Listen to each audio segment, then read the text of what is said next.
Tension ज़्यादा लीजिएगा, मान लीजिए किसी का ब्याह हो गया है, टेंशन ले रहा है, तो उसका भी बीपी क्या हो जाता है, बढ़ जाता है। बीपी घटता कैसे, तो बीपी दो तरह से घट जाता है। कैसे कैसे, तो पहला आप बेस यानी क्षारीय चीज ज्यादा खाइए, करेला वगैरह खाइए, यानी तीखा चीज खाइए।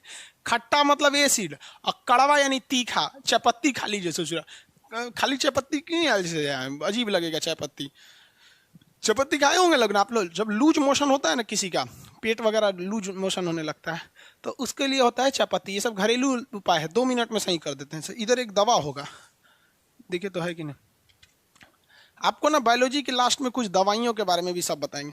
ये कई दवा है, जैसे खजुवट हो जाता है, लड़कों को पैर के बीच में काछ लग जाता है, या नहाने से कई काछ लग जाए, खजुवट हो गया, दिनाय हो गया, ये दवा है, 24 घंटा गारंटी ठीक कर देगा।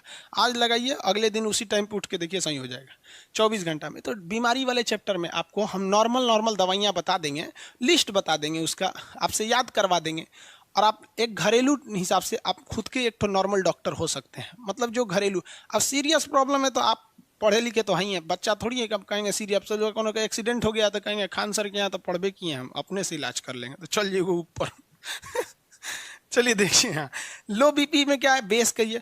और लो बीपी में क्या होता है कि ब्लड की कमी हो जाती है। जब कभी भी आपके शरीर में ब्लड की कमी हो जाती है ना, तो प्रेशर भी घट जाता है। अब सिंपल सा आप समझिए ना, आपके पानी टंकी में पानी नहीं है तो कौन ची प्रेशर देगा ससुरा वहाँ पे। तो शरीर में ब्लड ही नहीं है तो ब्लड का प्रेशर कौन ची रहेगा भैया, जब वही नहीं है तो क्या होगा। तो ब्लड घट जाने से भी बीपी हो जाता है। जब बीपी बढ़ जाता है ना, तो इंसान को दो चीज का खतरा होता है। एगो ससुरा घुसियाएगा बात बात पर, तुरंत फफिया के घुसिया जाएगा, समझ में। दूसरा, उसको ब्रेन हेमरेज का खतरा हो सकता है। और जब बीपी लो रहता है ना, तो टेंशन में रहेगा और चक्कर आके उसको भदाक भदाक गिरेगा बीपी में। किसी को कोई दिक्कत नहीं। आगे देखिए, अगर आपका बीपी जो है ना बढ़ गया तो भी खतरनाक, घट गया तो भी खतरनाक है। अगर मान लीजिए आपका बीपी नॉर्मल है, बीपी क्या है, नॉर्मल है, ठीक है, आप चाहते हैं कि हमारी बीपी बढ़ जाए, तो अपनी पत्नी से जाके बात कर लीजिए। पत्नी से बात करेंगे, हर बतिये पे वो अपने आप को समझिए सुप्रीम कोर्ट समझिए, हाँ ऐसे नहीं वैसे ये है वो है, या इतना ना दिमाग चाट जाएगी कि गुस्सा आने लगेगा, ऑटोमेटिक आपका बीपी बढ़ जाएगा। किसी भी नॉर्मल आदमी का अगर बीपी बढ़ाना है तो उससे कहिए कि जाके अपनी पत्नी से बात कर लो, दिमाग चाट जाएगी, बीपी तुरंत बढ़ जाएगा। समझ में आ गई नहीं क्या। और जिनकी पत्नी नहीं है वो अपनी पहिलकी वाली से बतियाए वो दिमाग चाट के बीपी बढ़ा देगी, समझ में आ गया। और जिनका बीपी बढ़ गया है, बहुत हाई हो गया है, तो उनके लिए घरेलू उपाय, आप अपनी साली से बात कीजिए। साली से बात करेंगे, हाँ जीजा कैसे हैं, एकदम बढ़िया, तुरंत बीपी घट जाएगा। तो ये सब एकदम घरेलू उपाय हैं सब। बीबी से बतियाइए, बीपी बढ़ेगा, घटा दीजिए, बीपी घट जाएगा। समझ में आएगी नहीं गया, किसी को कोई दिक्कत नहीं। शादी ब्याह जिनका हो गया, समझ में आ रहा है कि नहीं। हेमंत जायसवाल दवाई का नाम बता रहा है, पेन ड्रम भाई। आगे देखिए,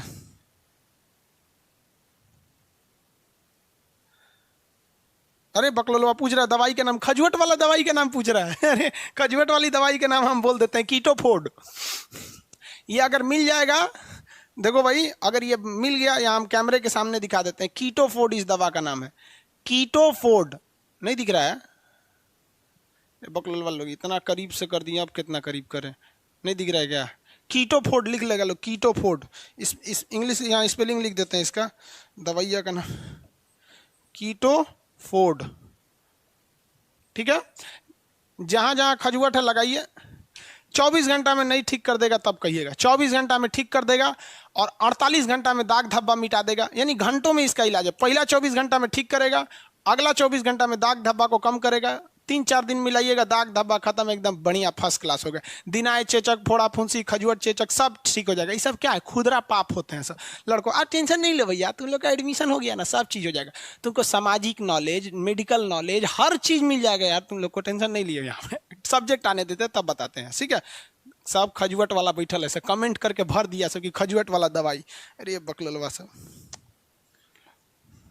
सर स्मोकिंग से लंग्स कैसे खराब हो जाता है, बकलोल कहीं का, वो सांस लेने का जगह है उसमें तो धुआं छोड़ रहा है, निकोटीन छोड़ रहा है, तो खराब नहीं हो जाएगा वहां पर।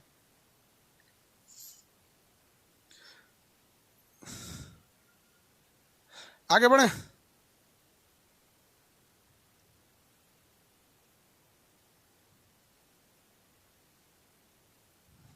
चलिए देखिए, बीपी का चीज हो गया सब। बीपी क्या होता है? Blood pressure. बीपी को बढ़ाने के लिए भी खट्टा ये सब चीजें खाते रहेंगे। बीपी बढ़ता कैसे, घटता कैसे, ये सारी चीजें आप समझ में आ गया। सिस्टोलिक क्या है, डायस्टोलिक क्या होते हैं सब। बीपी को कंट्रोल के लिए क्या करना होता है, ये सब चीजें हम आपको बता दिए ना। चलिए अब देखिए कुछ चीजें अलग से हैं जो बीपी से रिलेटेड हैं, जिन्हें हम लोग ग्लैंड से संबंधित होते हैं सर। ग्लैंड भी कुछ होते हैं सब जो बीपी से संबंधित होते हैं सब। एक ग्लैंड होता है आपका थायरॉक्सिन, थायराइड, थायराइड। दूसरा होता है आपका यहाँ पे किडनी के ऊपर होता है जिसे कहते हैं रेनल, एड्रीनल ग्रंथि, एड्रीनल, एड्रीनल, एड्रीनल ग्लैंड होता है। किडनी के ऊपर होता है एड्रीनल ग्लैंड। तो एक हो गया थायराइड और एक हो गया एड्रीनल। ये दोनों क्या करते हैं सब? बीपी को कंट्रोल करते हैं सर। बीपी को क्या करेगा? कंट्रोल करेगा। लेकिन दोनों में कुछ अंतर है। कंट्रोल करने का मतलब होता है बढ़ा भी देंगे, घटा भी देंगे। घट गया है तो बढ़ा दीजिए, बढ़ गया है तो घटा दीजिए। दोनों का मतलब होता है कंट्रोल करना, जिसे हम लोग नॉर्मल भाषा में रेगुलेट करना होता है। गैस सिलेंडर में रेगुलेटर होता है ना, बढ़ भी देता है, घटा भी देता है। तो जब कभी भी बीपी को घटाता है तो वो थायराइड होता है। थायराइड हमेशा बीपी को क्या कर देता है? घटा देता है। थायराइड जो होता है गले में होता है, ये बीपी को हमेशा क्या कर देता है? घटा के रखता है। यहाँ पर पुरुषों में ये थायराइड उतना ज्यादा काम नहीं करता है, पुरुषों में ज़्यादा काम नहीं करता है। जबकि महिलाओं में थायराइड बहुत ज़्यादा एक्टिव होता है, इसलिए महिलाओं का बीपी हमेशा देखेंगे कम रहेगा। उन सबको गुस्सा नहीं आता है, डांट देंगे रे बकलोली, अरे हेंटे हमरा कहे डांट रहे हैं जी, मार देंगे तो हमको कहे मार दिए जी। तनी पुरुष को मार दीजिए ना, एक झापड़ उठा कर धो देगा वहाँ पर, उसका थायराइड काम ना कर रहा है बढ़िया से। तो महिलाओं में थायराइड काम करता है, इसलिए उनकी बीपी कम रहती है। थायराइड की एगो खराबी होती है, इससे क्षेत्रफल बढ़ा देता है। इसलिए महिलाओं को देखिएगा ना, शादी से पहले साइकिल के चक्का की तरह होती हैं सर, और शादी के बाद ट्रैक्टर का चक्का हो जाती है। ये आई चल रहा है। तो ये सब किस चीज़ का कमाल होता है? थायराइड का कमाल होता है। समझ में? उनको बीपी वगैरह नहीं होता है। पुरुषों में ना, अब देखिए थायराइड पुरुष में बहुत कम होता है। एड्रीनल की बात करते हैं तो ये एड्रीनल जो होता है ये किडनी पे पाया जाता है। किडनी का ऊपरी भाग को हम एड्रीनल या अधिवृक्क कहते हैं। ये एड्रीनल ग्लैंड से निकलने वाली को एड्रीनलिन कहते हैं। सिंपल याद रखेंगे, थायराइड से निकलेगा तो थायरॉक्सिन। इतना गधा थोड़ी है कि आप मिला नहीं सकते। पूछेगा थायरॉक्सिन कहाँ से निकलता है तो बोल देंगे ब्रेन से। अरे बकलूल, इतना तो समझता है ना। थायरॉक्सिन कहाँ से निकलेगा? थायराइड से। एड्रेनलिन कहाँ से निकलेगा? तो एड्रीनल ग्रंथि से। किसी को कोई दिक्कत नहीं, एड्रीनल ग्रंथि से निकलेगा। ये बीपी को क्या कर देता है? बढ़ा देता है, इंक्रीज कर देगा बीपी को। इसीलिए इसको हम लोग कहते हैं फाइट एंड फ्लाइट, लड़ो और उड़ जाओ, लड़ो उड़ो हार्मोन कहते हैं इसको। इतना ना बीपी बढ़ा देता है कि आदमी को अपना होश खो देता है, मार तरीके एकदम भयानक मार देता है। समझ में आया कि नहीं आएगा? बीपी इतना बढ़ जाता है कि एक नॉर्मल आदमी भी ना एकदम आग बबूला हो जाता है। तो ये एड्रीनल ग्रंथि। एड्रीनल से एक्टिव कब होता है? एड्रीनल एक्टिव कब होगा? जब इसको बहुत ज्यादा कान पर प्रेशर पड़ता है, नहीं तो एड्रीनल एक्टिव हो जाता है। आप देखे होंगे युद्ध के समय में नगाड़ा बजाया जाता था। अब अलग अलग, जैसे बाहुबली में देखते थे युद्ध से पहले नगाड़ा बज रहा है। कहीं पे भी आर्मी में देखिएगा तो ड्रम बजाया जाता है, परेड किया जाता है, दाहिने मोड़ बाएं मोड़। जैसे इस पे बढ़ेगा ना तो इसको लगेगा अरे सोचो खतरा है, कोई एक्टिव कर देगा। आप वैसे भी देखिएगा ना, किसी युद्ध का आप सीन देखिएगा या फिर सेना लड़ाई लड़ रही होगी, कारगिल का वीडियो अगर आप देखेंगे, मूवी वगैरह भी देख लीजिए या फिर हमने भी बनाया है उसको देखिए।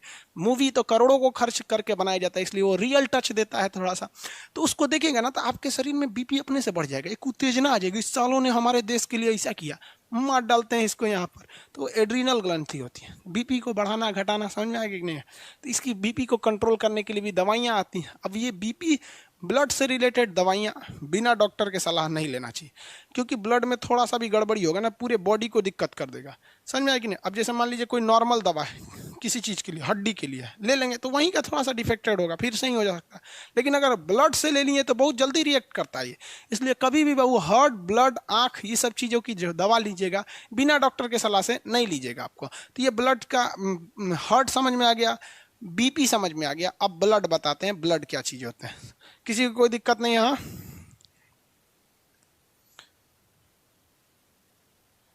सर मेरा कोई बीवी नहीं है, मेरी कोई गर्लफ्रेंड नहीं है। कोई दिक्कत नहीं बबुआ, बीबी बन जाएगी। नौकरी हो जाएगा ना तो बीबी बन जाएगी। और नहीं तो इस कमेंट को हमेशा के लिए याद रखना, नौकरी नहीं होगा ना तो ऐसे तो ऐसे ही छोड़ देगा सब। देहात में ना जिसका ब्याह नहीं होता उसको क्या कहा जाता है जी? हाँ? ब्लड डोनेट करने पे क्या होता है भाई? ब्लड डोनेट करने पे बता देंगे, अभी ब्लड चैप्टर में बताएंगे उसको। आपकी एक बहन है तो बहन तो खुद ही झगड़ा करते रहती है सब भाई, बहुत झगड़ा करते रहती है।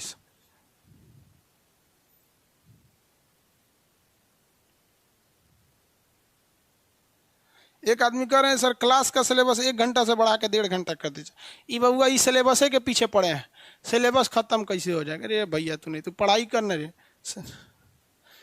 आपको बताएं बाबू, 41 मिनट आपकी मैक्सिमम क्षमता होती है पढ़ने की। 41 मिनट, 31 मिनट होती, 41 मिनट। इससे ज़्यादा अगर आप कंटिन्यू पढ़ते हैं ना तो फिर आपको दिमाग से भूल जाएगा। 41 मिनट से ज़्यादा एक टाइम पे आपका ब्रेन कंसंट्रेट नहीं हो सकता। एक आदमी कह रहे हैं भाई जब 1.5 घंटा पढ़ाइए, 1.5 घंटा का मतलब समझते हैं 90 मिनट, मतलब सोच रहा दुन्ना से भी ज़्यादा। 1.5 घंटा पढ़ाने का मतलब क्या है भैया? मेरा सिलेबस खत्म हो जाएगा जल्दी, अगला दिन यूट्यूब पे आएंगे कि बच्चों एक नया बैच आ रहा है, परचेज कर लो, हमको फायदा हो जाएगा, तुमको घाटा हो जाएगा। आजकल भलाई का जमाना ही नहीं है। 1 घंटे के क्लास में अगर आप गौर कीजिएगा ना तो हम आपको बिना बताए हंसी मजाक कर करके आपको 41 मिनट पे ही रोकते हैं। समझ में आया? कभी भी ये साइंटिफिक चीजें होती हैं, जो चीज आप सुन के याद करते हैं उससे 21 गुना तेज आपका देख कर याद हो जाता है। चलिए आगे देखते हैं हम लोग ब्लड के बारे में। ब्लड क्या है भैया? तो ब्लड एक तरह का उत्तक है, एक तरह का क्या है, टिश्यू है। ब्लड क्या है? एक तरह का टिश्यू है। कितने लोग बता सकते हैं कि ब्लड कौन सा उत्तक है? रक्त या लहू कहिए।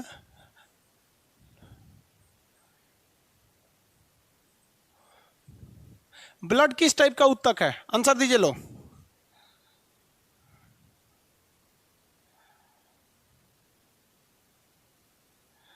ब्लड एक तरह का संयोजी उत्तक है। ब्लड एक टाइप का कनेक्टिंग टिश्यू है, संयोजी उत्तक है। आगे बढ़ते हैं। देखो भैया ब्लड के बारे में, ब्लड तो नॉर्मल चीजें सब लोग को पता है कि जो ब्लड होता है मेल में होता है 5.5 लीटर। जितने पुरुष होते हैं उनमें ब्लड कितना होता है? नॉर्मली 5.5 लीटर होता है, और महिलाओं में 5 लीटर होता है। पुरुषों में ब्लड की मात्रा 5.5 लीटर होती है और महिलाओं में 5 लीटर होती है। महिलाओं में आधा लीटर खून कम देता है भगवान, ताकि वो अपने पति का खून चूस सकें। भाई जगह रहेगा तभी ना चूसिएगा, जगह नहीं रहेगा तो नहीं चूसेंगे। अब पुरुष के पास जगह नहीं हो, किसी का खून नहीं चूसता है। अब महिलाओं के पास जगह होता है, चूसते रहो। यहाँ पे समझ में आ गया कि नहीं आ गया? हालांकि ये कोई लॉजिक नहीं है, ऐसा कोई लॉजिक नहीं है। ब्लड जो होता है ये 2 टाइप से होते हैं सब। आप जिसे ब्लड कह रहे हैं ना, जो तरल पदार्थ देखते हैं, ब्लड एक तरह का क्या है? संयोजी उत्तक। इसका अध्ययन सेरोलॉजी कहलाता है। ब्लड का अध्ययन क्या कहलाता है? सेरोलॉजी। इसी को हम लोग हेमेटोलॉजी के नाम से भी जानते हैं।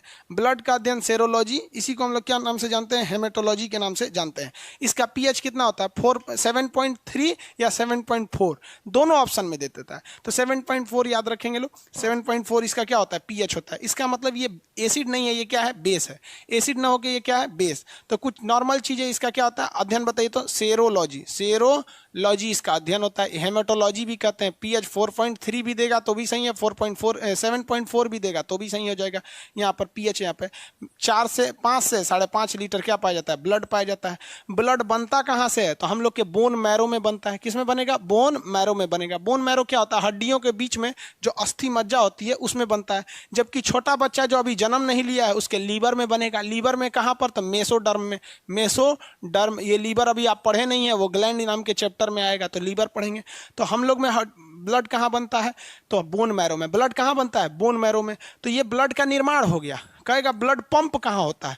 तो पंप कहाँ होगा? तो भैया हार्ट में पंप होता है। कहाँ होता है? हार्ट में पंप होता है। कहेगा कि ब्लड जमा कहाँ रहता है? Blood bank of body. तो एस्पिलीन होता है। क्या होता है? एस्पिलीन। इसको हम लोग तिल्ली या प्लीहा कहते हैं। क्या कहेंगे? प्लीहा या तिल्ली कहते हैं। ये बाईं ओर होता है किडनी के ऊपर, यहाँ होता है बाईं ओर। यहीं पे ब्लड जाके स्टोर रहता है। जितना एक्स्ट्रा ब्लड है यहीं स्टोर रहता है। और इसमें जो ब्लड खराब है उसको ये क्या करता है? छान के हटा देता है। इसलिए ब्लड बैंक का कब्र किसे कहते हैं? एस्पिलीन को ही कब्र कहते हैं। एस्पिलीन, प्लीहा या तिल्ली को ही हम क्या कहते हैं? कब्र कहते हैं। जिस तरह से बैंक में जो फालतू नोट होते हैं, नकली नोट होते हैं, बैंक के पास जाता है ना तो बैंक जब्त करके हटा देता है उसको। समझ में आया कि नहीं आ गया? तो इस तरह से जो नॉर्मल चीजें हैं ब्लड के बारे में उसको तो आपको दिमाग में ऐसे याद होना चाहिए। पुरुषों में 5 लीटर, महिलाओं में, पुरुषों में 5.5, महिलाओं में 5 लीटर। ब्लड का अध्ययन हेमेटोलॉजी या सेरोलॉजी। 7.4 पीएच इसका होता है। बनता कहाँ है? बोन मैरो में। बच्चों में मेसोडर्म यानी लीवर में। स्टोर का पंप कौन करेगा? हार्ट। स्टोर कौन करेगा? कुछ लोग कहते हैं हार्ट स्टोर करता है। जो हार्ट स्टोर कर लेगा हार्ट अटैक आ जाएगा। एस्पिलीन स्टोर करता है यहाँ पर। और एस्पिलीन जो होता है ये इसी को हम कब्रगाह कहते हैं। मरा हुआ इसी में छान लेता है, कब्र कहते हैं। मलेरिया ससुरा इतना खतरनाक बीमारी था पहले कि ये एस्पिलीन को ही डैमेज कर देता था। अब सोचिए अगर आपके शहर का बैंके लूट लिया जाए, सोचिए क्या होगा अगर भारत का कोई आरबीआई लूट ले तब। भारत पैसे से कंगाल हो जाएगा, बर्बाद हो जाएगा। तो हमारे पूरे बॉडी के लिए वो आरबीआई का काम कर रहा था। एस्पिरिन, मलेरिया वाला मच्छरवा ससुरा इसी में अटैक कर देता है। एस्पिरिन गड़बड़ हो गया, आदमी सूख के टटा जाता था, मर जाता था। यहाँ पर ये ब्लड के बारे में नॉर्मल चीज़ें हो गई। ब्लड समझ में आ गया कि नहीं? अभी डोनेशन करना आगे बताएंगे, ब्लड डोनेट कैसे किया जाता है।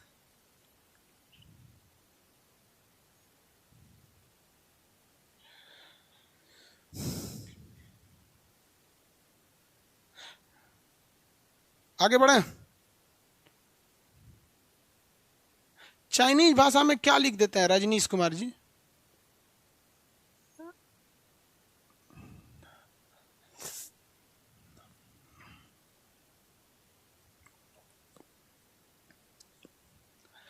एक होता है ब्लड में ना, दो चीजें होती हैं ब्लड में एक होता है ब्लड का प्लाज्मा। क्या होता है? प्लाज्मा। प्लाज्मा जो होता है ना ब्लड में 60% होता है, कहीं कहीं 55% देगा, लेकिन होता है कितना परसेंट? 60% होता है। और दूसरा होता है कार्पल्स। क्या होता है? कार्पल्स। इसे कहते हैं रुधिराणु। रुधिराणु कहते हैं। दो टाइप के होते हैं सर। ये होता है आपका 40%। कितना परसेंट हो गया? ये 40। वो 60 हुआ तो ये जेन्युइन है कि ये 40 हो ही जाएगा। ये 60% हो गया, ये 40% हो गया। तो ब्लड का ज्यादातर हिस्सा क्या होता है? प्लाज्मा होता है। क्या होता है? प्लाज्मा होता है। देखिए भाई, आप अब इस चीज को गहराई से समझिए। ब्लड दो तरह से होता है।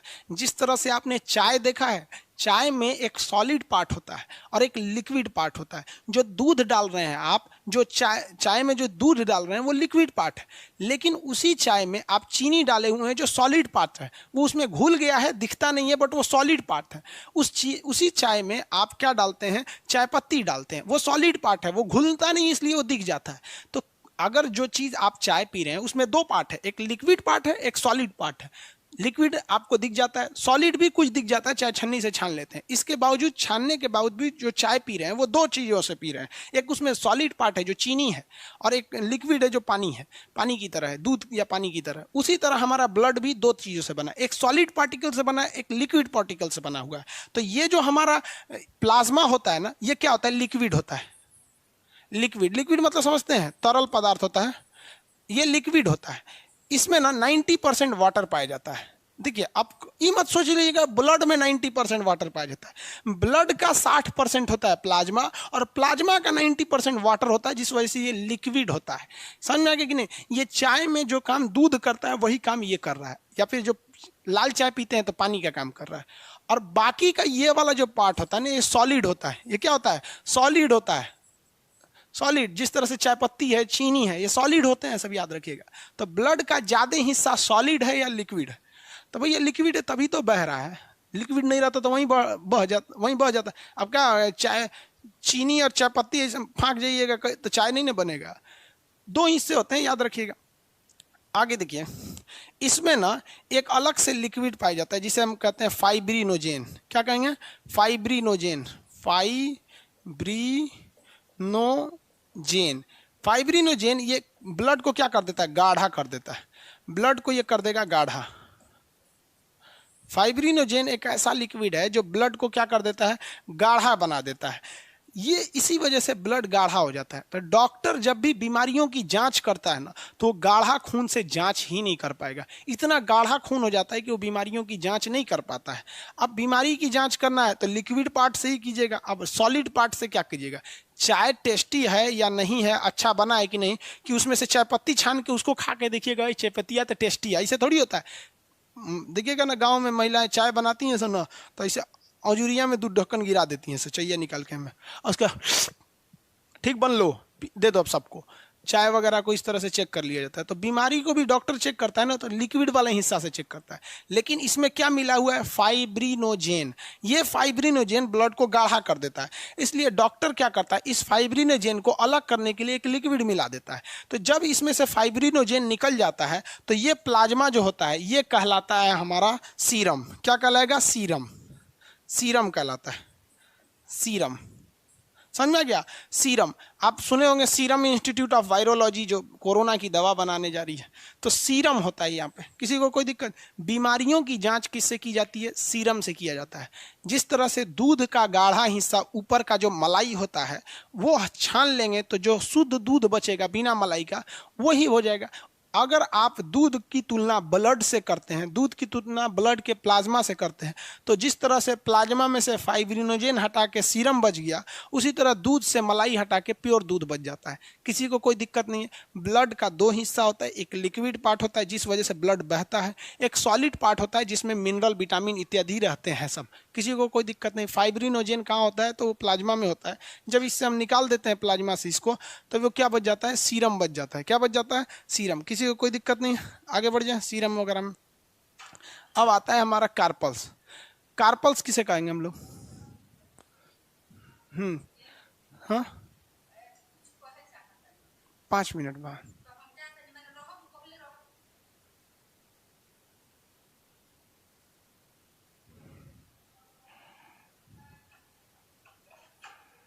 रंग कैसे आता है अभी बताएंगे बाबू। सर ब्लड ग्रुप बताओ रे, लोल कहीं का बताएंगे ना, तू शांति से रहो ना। ब्लड ग्रुप बताओ इनको, आई छोड़ दे, ब्लड ग्रुप बताए। तो ऑफलाइन में रहता तो थूर देते पकड़ के हम। ब्लड ग्रुप बताओ। आगे देखो, ये तो हो गया आपका प्लाज्मा वाला पार्ट। अब बात करते हैं कार्पल्स यानी रुधिराणु, जो इसमें सॉलिड पार्ट है। तो इसमें 3 तरह के सॉलिड पार्ट पाए जाते हैं। इसमें कितने तरह के सॉलिड पार्ट पाए जाते हैं? 3 तरह के सॉलिड पार्ट पाए जाते हैं। एक होता है आरबीसी, एक होता है आपका डब्ल्यूबीसी, ये भी सॉलिड है। और एक होता है आपका प्लेटलेट, ये भी सॉलिड है। तो ब्लड में जो सॉलिड पार्टिकल्स होते हैं उन्हें हम कार्पल्स कहते हैं। ये लाल रंग का होता है इसलिए इसे रेड ब्लड कार्पल्स कहते हैं। ये वाइट कलर का होता है, इसे वाइट ब्लड कार्पल्स कहते हैं। और वो प्लेटलेट जो होता है उसका आकार अनियमित होता है। तो इन तीनों को मिला देते हैं तो क्या बन जाता है? आपका रुधिराणु या कार्पल्स बन जाता है। इसमें से अगर आप देखेंगे तो आरबीसी की संख्या 50 लाख होती है। आरबीसी कितना होता है? 50 लाख, यानी 5 मिलियन होता है। 50 लाख, मिलियन मतलब समझते हैं ना, 10 लाख का 1 मिलियन होता है। जैसे हमारा सब्सक्राइबर लगभग 3 मिलियन है, तो 3 मिलियन का मतलब क्या है? 3 लाख नहीं, 3 मिलियन का मतलब 30 लाख। तो आरबीसी जो होता है वो 5 मिलियन होता है। 5 मिलियन का मतलब होता है 50 लाख होता है। और डब्ल्यूबीसी ससुरा 10,000 होता है। ले, अब आप जरा कल्पना करो तो 50 लाख के आगे 10,000 की कोई वैल्यू है? नहीं है। और प्लेटलेट जो होते हैं वो 2 लाख होते हैं। प्लेटलेट कितने होते हैं? 2 से 2.5 लाख होते हैं। थोड़ा बहुत वेरी कर सकता है आपके स्वास्थ्य के हिसाब से, बट ये एवरेज वैल्यू यही रहती है। तो आप देखिए कि इसमें 50 लाख आपका आरबीसी है, 10,000 आपका डब्ल्यूबीसी, 2 लाख आपका प्लेटलेट है। क्वेश्चन एग्जाम में पूछा था तो लड़का फंस गया था। उसने कहा था कि रुधिराणु का अधिकांश भाग क्या होता है? तो उन्होंने क्वेश्चन कैसे क्या था? रक्त के रुधिराणु का अधिकांश भाग क्या होता है? ऑप्शन ए पे था जल, मार दिया लोग जल 90%। भैया वो देखो कितना खतरनाक पूछ रहा है। वो ब्लड का पूछ ही नहीं रहा है, वो कह रहा है कि ब्लड का रुधिराणु यानी ब्लड में से कार्पल्स, और कार्पल्स का अधिकांश भाग क्या होता है? तो कार्पल्स का सबसे अधिकांश भाग क्या होता है? आरबीसी होता है। अब देखिए ना, लगभग 98% तो आरबीसी है, बाकी सब तनी तनी 1 लाख 2 लाख में अटके हैं, सीधे 50 लाख घोटा हुआ है। तो क्वेश्चनवा ध्यान से जब पढ़िएगा तब समझ में आएगा। कहेगा कि ब्लड का अधिकांश भाग क्या होता है, तो ओवरऑल ब्लड का पूछेगा तो भैया प्लाज्मा होता है 60%, काम खत्म। लेकिन कह देगा कि प्लाज्मा का अधिकांश भाग तो 90% वाटर होता है। लेकिन कहेगा रुधिराणु यानी कार्पल्स का अधिकांश भाग क्या होता है, तो कार्पल्स का जो अधिकांश भाग होता है वो आरबीसी होता है, रेड ब्लड कार्पल्स। ये चीजों में ज्यादा नहीं है, ये तब पढ़ाएंगे जब आपको ब्लड ग्रुप पढ़ाएंगे, तो वहाँ एंटीजन एंटीबॉडी पढ़ाएंगे। अभी ब्लड ग्रुप नहीं है गधों, थोड़ा सा इतना ध्यान रखना कि ब्लड ग्रुप एक अलग चैप्टर होता है और इसी में पूछने लगते हैं। हमको नहीं समझ में आता है आप लोग पढ़े कैसे भाई। अब इधर स्टार्ट किया जाए डब्ल्यूबीसी, यहाँ पर आज इतना समझ में आ गया कि नहीं आ गया? सर इसका भी आंसर सी होता है। नहीं बाबू, इसका आंसर ए होता है। कहेगा रक्त के रुधिराणु में सर्वाधिक भाग क्या पाया जाता है? ऑप्शन ए मार दीजिएगा, आरबीसी होता है। बाबू तोरा जिला का जितना आबादी हो ना उतना लड़का को हम पढ़ा चुके हैं, इसलिए एक्सपीरियंस पे नो सवाल।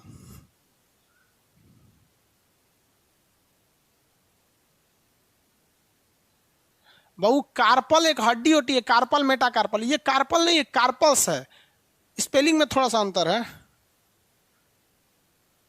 सर इतना स्लो पढ़ाएंगे तो कैसे काम चलेगा? भाई हम तो 2 मिनट में खत्म कर देंगे। हम आपको सीधे बता रहे हैं कि भाई हमने आपसे फीस लिया है टारगेट बैच का, लेकिन आपको हम इत्मीनान से पढ़ा देंगे फाउंडेशन की तरह। आप टेंशन नहीं लीजिए, इतना स्लो होगा तो आपके कहने से कोई दिक्कत नहीं। बाकी लड़कवा से आप पता है ना, भलाई करने का ना जमाना ही नहीं रह गया है। हम आपको इत्मीनान से फाउंडेशन की तरह पढ़ा दे, वरना हमको क्या जाता है ब्लड में। टारगेट बैच में ना ब्लड हार्ट सब, टारगेट बैच में हार्ट कैसे पढ़ाया जाता है, 4 चैम्बर होता है, 3 परत होती है, और दाइना आलिन से बायां आलिन से पूरे ब्लड में पंप कर दिया जाता है। और क्रिश्चियन बर्नार्ड ने इसको ट्रांसप्लांट किया था, खत्म टारगेट बैच में। रियल में भी उतने क्वेश्चन पूछता है, लेकिन ये पढ़ा रहे हैं तो इनको लग रहा है स्लो पढ़ा रहे हैं। एक काम कीजिए, जिनको लग रहा है ना हम स्लो पढ़ा रहे हैं, वो एक काम किया कीजिए, आप वीडियो को लाइव में मत देखा करो। 3-4 दिन का वीडियो हो जाए, एक ही दिन सैटरडे को देख लो, हो गया, आपका फास्ट हो जाएगा भगा भगा के।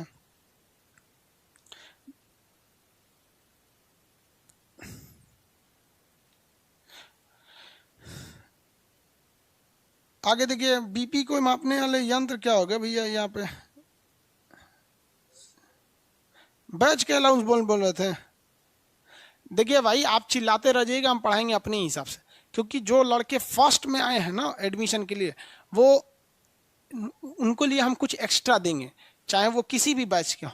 तो आप लोग भी एप्लीकेशन पे फर्स्ट बैच वाले हैं, आप लोग को इतना पढ़ाएंगे कि आप लोग फाउंडेशन में एडमिशन ही नहीं लीजिएगा। हम खुल के कहते हैं कि जब बायोलॉजी का फाउंडेशन आएगा तो आप बायोलॉजी में मत लीजिएगा। जो बोल रहे हैं ना कि सर धीमा पढ़ा रहे हैं, ये जानते हैं लड़का क्या है? ये लड़का मेडिकल की तैयारी किया होगा इंटर के बाद, चाहे वो कोटा में रह के, पटना या कहीं रह के 3 साल तक रगड़ के किया होगा, नहीं हुआ होगा तो जनरल कंपटीशन में आ गया, तो उसको ये सब बोरियत लगता होगा, यार ये तो हम पढ़े लिखे हैं यहाँ पर, समझा गया? एक अरे जब इतिहास पढ़ाएंगे तब कहेगा नहीं सर धीरे पढ़ाइए, धीरे, इतिहास एकदम धीरे। तो आजकल दुनिया एकदम स्वार्थी हो गई, हमरा आ गया ना भाड़ में जाए सब कुछ यहाँ पर। और हम भी कभी कभी पछताते हैं यार, 11 रुपये में बैच देके, 99 में बैच देके, ऐसा ऐसा लड़का आ जाता है ऐसा जिसका कोई हद नहीं रहता है भाई, सबको डिस्टर्ब करता है। एक और बैच आ रहे हैं बाबू आपका ज्योग्राफी का, एक बैच ज्योग्राफी का आएगा, उसमें आपको 3 चीजें, हर लगभग आपको सारी चीजें का प्रॉब्लम। एक होगा आपका एस्ट्रोनॉमी, उसके बाद होगा आपका टोपोग्राफी, उसके बाद होगा जियोलॉजी। कहेगा सर धीरे पढ़ा रहे हैं, इतना पढ़ाइए तो रहे हैं। जियोग्राफी, ठीक है, ये चारों को आप एक ही साथ पढ़ेंगे इसका यहाँ पर।